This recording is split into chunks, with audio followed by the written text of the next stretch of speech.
Okay, that was really interesting though, with the world card. Hey, Oh, wow. yeah.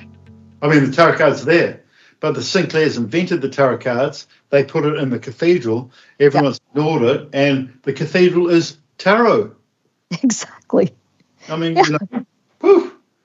And So, a lot of Christians think that the tarot card is Satan worshiping, and here it is right in their church.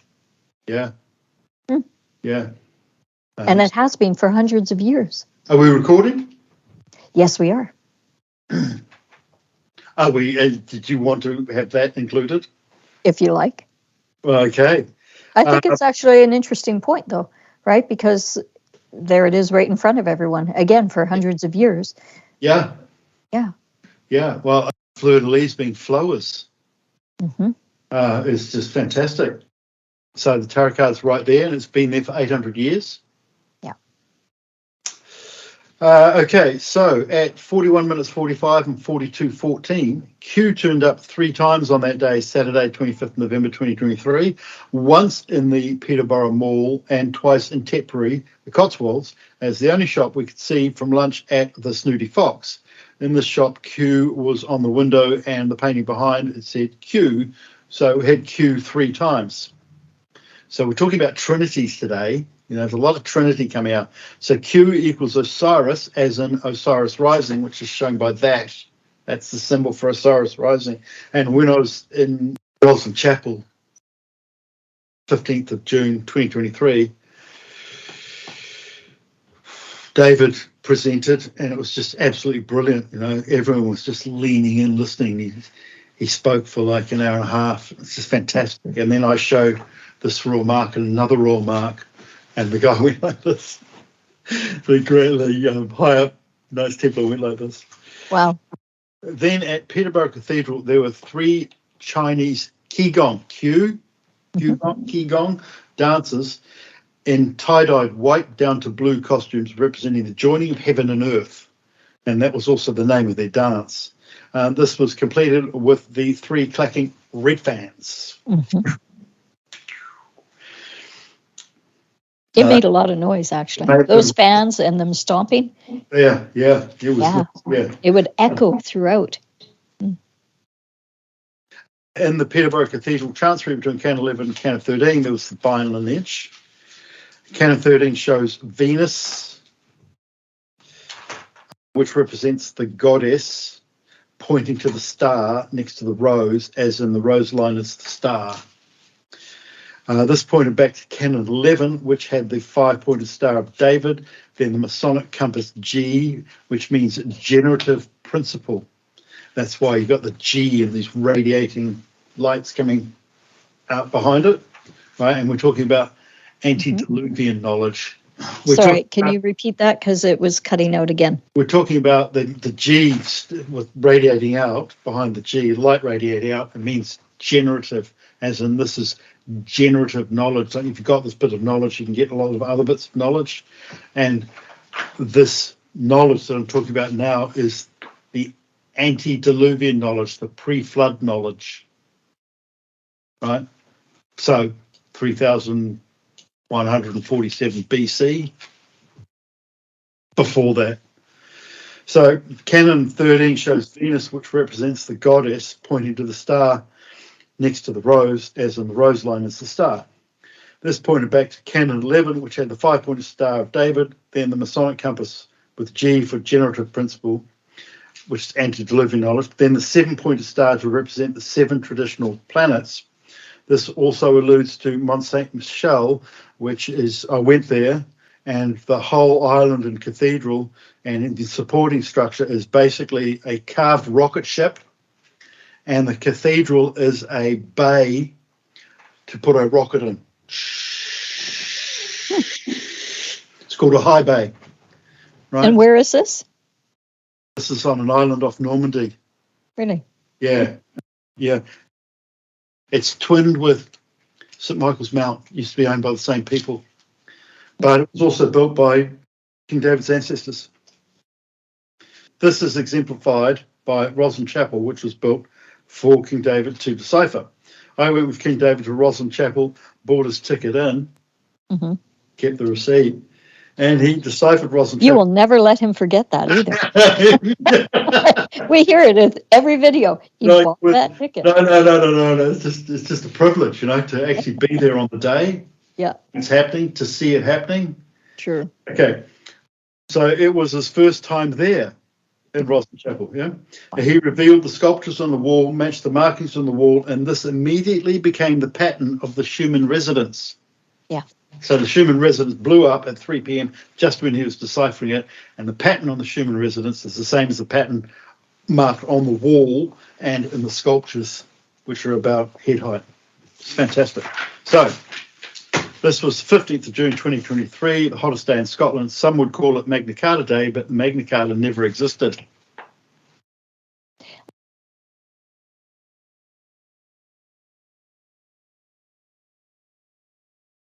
So let's go back to the Schumann residence. Do you think that him speaking, it activated something that then activated a boost in the consciousness on this planet, or what happened?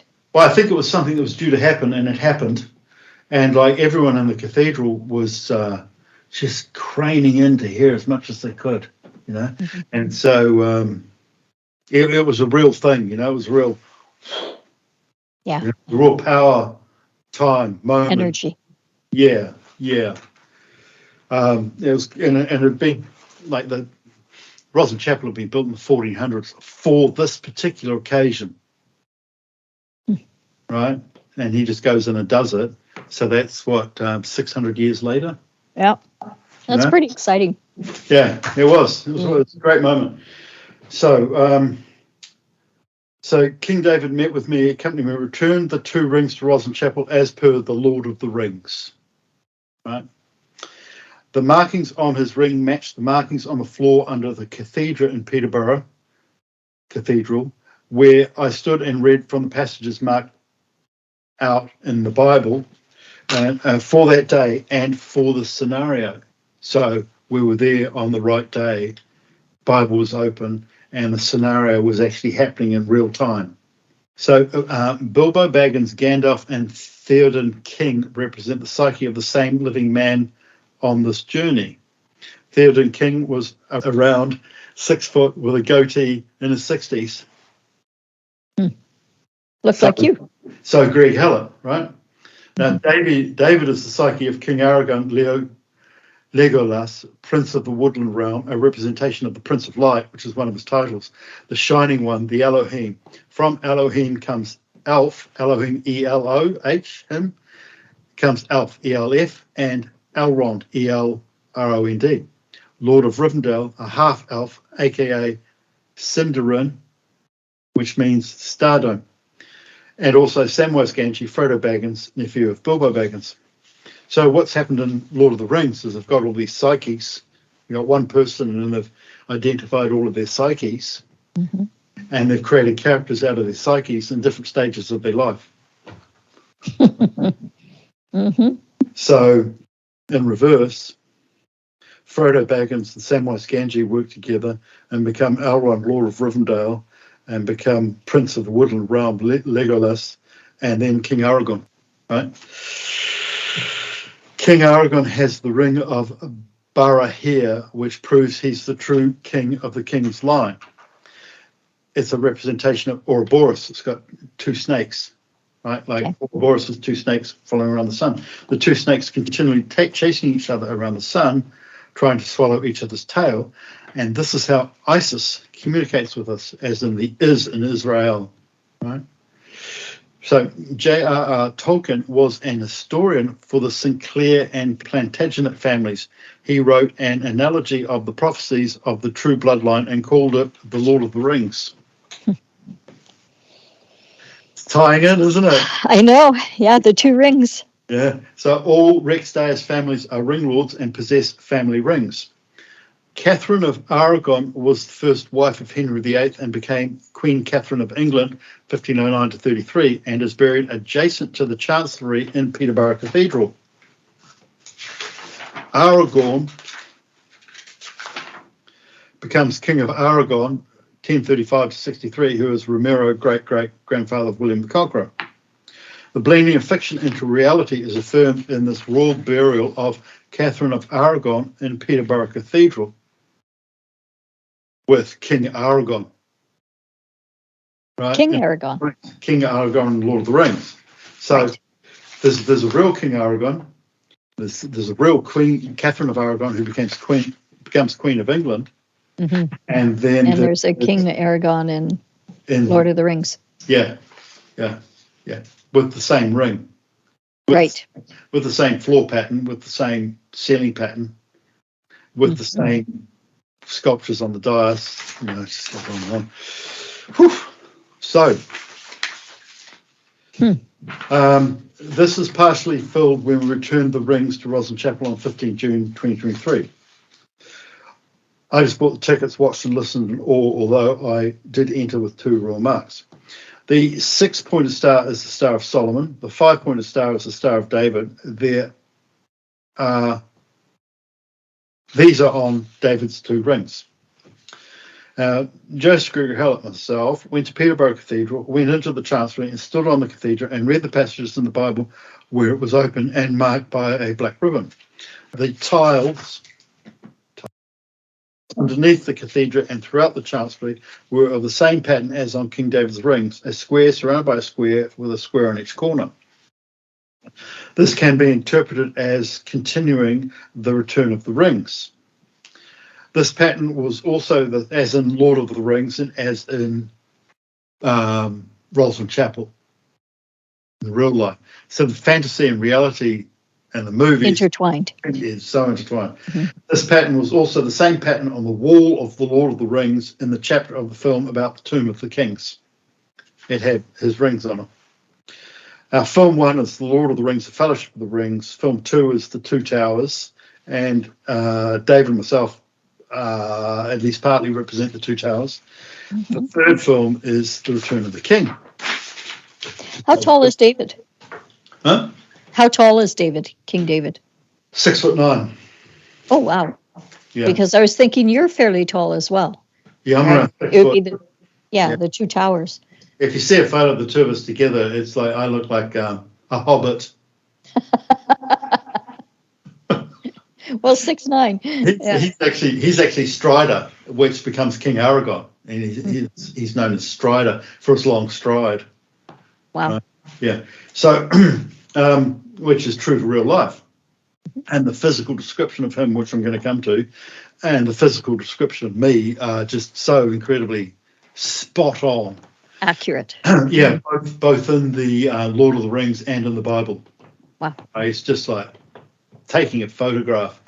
So the dais, raised platform or cathedral has 4 creatures on the handles. In the Holy Grail, led by the Lion of Judah, 4 corners of the Earth Cathedral, there is the bull for the earth, Taurus. There's the lion for fire, Leo, the Lion of Judah, King of Kings, the Lion of Gryffindor. The name of the earth is Judah. It's the eagle, is the phoenix, which is Aquarius, which is the air, although we know Aquarius is a that's right, it's an air sign, isn't it? Yeah. Air, king of the air. So the eagle is king of the air, and the eagle is just full on air.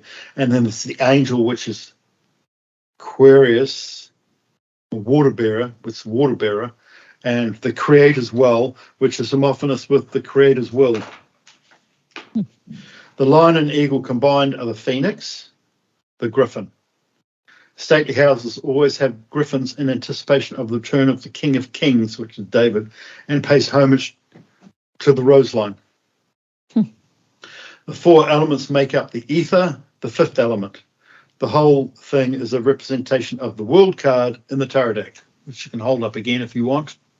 So at 33 minutes 57 to 34:10 and 35:26. In the carvings from Canon 11 to Canon 13, in the gap is the rose line and the vine. The hand rest on the stall is fleur-de-lis, which marks the rose vine lineage.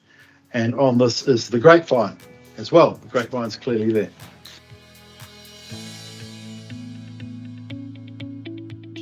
And on this is the grapevine as well. The grapevine's clearly there.